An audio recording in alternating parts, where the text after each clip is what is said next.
Bonjour à tous, alors moi c'est Sophia, je suis coiffeuse et je partage à travers mon blog un maximum de conseils et de partage sur le métier de coiffeuse pour aider tous ceux qui s'intéressent à la coiffure et à l'apprentissage de la coiffure pour en faire leur métier. Alors aujourd'hui on va parler de coiffure à domicile en voyant ensemble si c'est mieux de faire de la coiffure à domicile en étant à son propre compte ou si c'est mieux de faire de la coiffure à domicile en étant embauché via une société de coiffure à domicile. Pour ceux qui ne savent pas ce que c'est une société de coiffure à domicile, je vais vous expliquer tout ça dans cette vidéo. Juste avant de commencer, abonnez-vous à la chaîne YouTube, c'est gratuit et ça ne parle que de coiffure. N'oubliez pas d'activer la petite cloche, c'est le plus important pour être prévenu des nouvelles vidéos. Et pour les nouveaux, vous pouvez télécharger le guide gratuit, le matériel essentiel et indispensable pour apprendre la coiffure. Alors revenons tout de suite à notre sujet. On va d'abord voir l'explication de chacun des deux statuts avant de comparer. Alors faire de la coiffure à domicile en travaillant à son compte, qu'est-ce que c'est? C'est tout simplement de se mettre à son compte, comme par exemple avec le statut auto-entrepreneur, donc vous créez votre propre société pour faire de la coiffure à domicile. Vous êtes votre propre patron. Maintenant, voyons ce que c'est d'être embauché dans une société de coiffure à domicile. Qu'est-ce que ça veut dire exactement? Plutôt que de créer votre propre société et d'être votre propre patron, vous vous faites embaucher par une société qui propose de la coiffure à domicile. Vous serez donc employé de cette société comme on peut être employé dans un salon de coiffure. Sauf que plutôt que d'aller travailler dans un salon de coiffure, cette société vous enverra à des rendez-vous au domicile de leurs clients. Je dis de leurs clients car les clients s'adressent à cette société pour avoir un rendez-vous coiffure et non à vous, et c'est la société qui vous place sur des rendez-vous de coiffure à domicile qui seront dans votre secteur. En fait, vous êtes tout simplement employé, vous avez un salaire à la fin du mois, mais un salaire selon un certain calcul fait par rapport au nombre de rendez-vous que vous aurez fait et le pourcentage que la société vous verse, ou autre, selon les sociétés. Donc maintenant, voyons pour la coiffure à domicile, vaut-il mieux travailler à son compte ou être embauché par une société? On va tout simplement parler de plusieurs points, et là on va voir le côté salaire. Ce qu'il faut savoir, c'est que même si les devantures de sites qui proposent de travailler pour eux en tant que coiffeur à domicile peuvent donner un côté alléchant et intéressant. Dans tous les cas, ce qu'il faut comprendre, c'est qu'ils prennent une commission sur le montant total que le client a payé. C'est-à-dire que si un client a payé au total 100 € pour les prestations que vous venez de lui faire, quand vous travaillez pour une société, vous avez un certain pourcentage qui part dans cette société. Alors qu'en étant à votre compte, vous avez le montant total directement dans votre poche, mais ensuite, il faudra payer vos charges entrepreneuriales. L'avantage en étant employé dans une société de coiffure à domicile, c'est que vous cotisez comme n'importe quel salarié, mais ils prennent pour la plupart de grosses commissions. Et oui, vous ne pouvez pas faire autant d'argent qu'une personne indépendante en étant un salarié qui cotise, qui a des congés payés, qui a les mêmes avantages que tout salarié. Quand vous êtes à votre compte et complètement indépendant, même si vous avez des charges à payer, vous fixez vos propres prix et la totalité du prix de la prestation est dans votre poche. Sachant qu'en étant à son compte, on peut directement fixer ses tarifs et donc anticiper les charges en faisant des tarifs un petit peu plus élevés pour compenser les charges. Donc ne faites pas de tarifs trop bas sans penser aux charges derrière, sinon vous aurez une mauvaise surprise. Mais si vous prenez bien ça en compte en fixant vos tarifs, vous aurez clairement un meilleur salaire en étant à votre compte que quelqu'un qui est embauché mais qui se fait ponctionner directement sur toutes les prestations qu'il fait. Maintenant voyons le côté clientèle. Certaines personnes pensent qu'en travaillant avec une société, elles auront plus de clients. Eh bien ce n'est pas assuré. Ce genre de société n'a pas de clients en stock.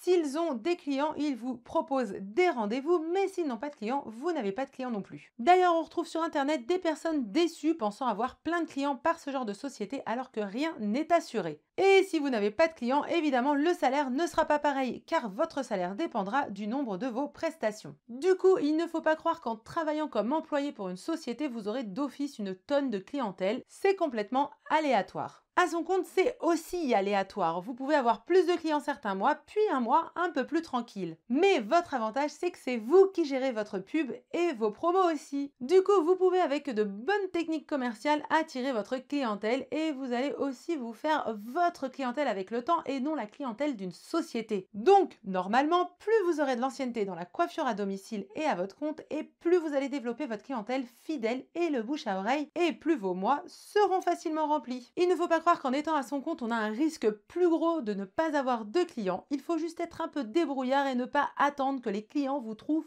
par hasard. Donc tout dépendra de vous. Et justement, si vous êtes motivé pour réussir à votre compte, vous trouverez votre clientèle. Et sachez que si les sociétés de coiffure à domicile embauchent autant de coiffeuses, c'est qu'il y a une vraie demande dans la coiffure à domicile et qu'il y a de la clientèle. Il suffit juste de savoir communiquer et que les clients vous trouvent. En plus, en général, un client préférera trouver directement son coiffeur ou sa coiffeuse car ça fait plus convivial que de passer via une société intermédiaire. Puis ce qu'il faut savoir en tant que client, c'est que de passer par un intermédiaire, il y a d'office un coût en plus à payer. Maintenant, voyons comment ça se passe, le planning dans les deux cas. Dans les deux cas, vous faites votre propre planning. À votre compte, vous gérez tout, donc la question ne se pose pas. Vous êtes complètement maître de votre planning et vu que vous voyez directement avec le client, vous pouvez plus facilement placer vos rendez-vous selon ce qui vous arrange, tout en trouvant le créneau idéal pour votre client. En étant employé via une société de coiffure à domicile, vous êtes aussi libre de votre emploi du temps, car lorsqu'il vous propose un rendez-vous, vous êtes libre de l'accepter ou de le refuser. Par contre, vous perdez un client contrairement à un coiffeur à son compte qui, s'il n'est pas libre, proposera un autre créneau au client pour garder le client tout en faisant son planning à sa sauce. Maintenant, voyons les petites choses à savoir sur certaines sociétés de coiffure à domicile. Alors déjà, certaines vous poussent à travailler dans la rentabilité à fond la caisse. En gros, c'est tant de minutes pour telle prestation et quand un timing est imposé, ce sont des temps plus courts que ce qu'une coiffeuse a réellement besoin pour faire un travail de qualité. Après, pas toutes les sociétés travaillent au timing, mais si vous souhaitez le salaire qu'ils vous font espérer, il faudra clairement rentrer dans un esprit de rentabilité vu qu'ils prennent un bon pourcentage sur vos prestations. Maintenant, voyons le côté vacances. Dans les deux cas, vous pouvez placer vos vacances quand vous le souhaitez. La différence est que la personne employée via la société de coiffure à domicile aura des congés payés pendant ses vacances. Elle aura donc un salaire selon la moyenne des salaires qu'elle fait en général, comme n'importe quel salarié de société. Par contre, je le précise quand même, il y a toutefois un nombre limité de semaines de vacances, comme pour n'importe quelle entreprise. Alors qu'une personne indépendante à son propre compte n'aura aucun salaire pendant ses vacances. Oui, je sais, c'est de l'arnaque, car un auto-entrepreneur paye des impôts au même titre qu'un salarié est ponctionné sur sa fiche de paye, mais aucun congé payé pour l'auto-entrepreneur. Par contre, on peut anticiper ses vacances en travaillant un peu plus avant. On peut également placer des vacances intercalées entre 2 mois pour ne pas sentir de trous financiers. Par exemple, on peut prendre 10 jours de vacances du 25 du mois au 5 de l'autre mois. Et surtout, à son compte, on peut prendre des vacances quand on veut et autant qu'on veut. Ok, on n'est pas payé, mais au moins, on n'est pas limité à 4 ou 5 semaines de vacances.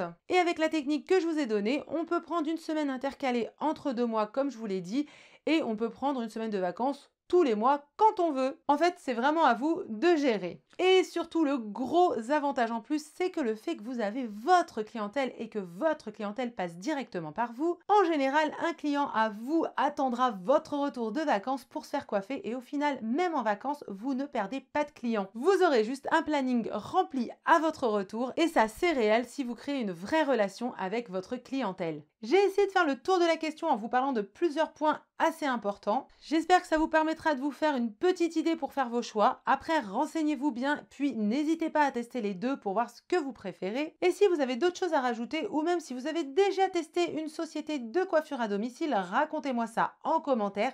Ça pourra également intéresser d'autres personnes qui liront votre commentaire. N'hésitez pas non plus à me poser vos questions en commentaire si vous en avez. N'oubliez pas de mettre un petit pouce en l'air, c'est sympa et c'est pas cher. Et moi je vous dis à très vite pour d'autres articles de blog et de vidéos parlant coiffure.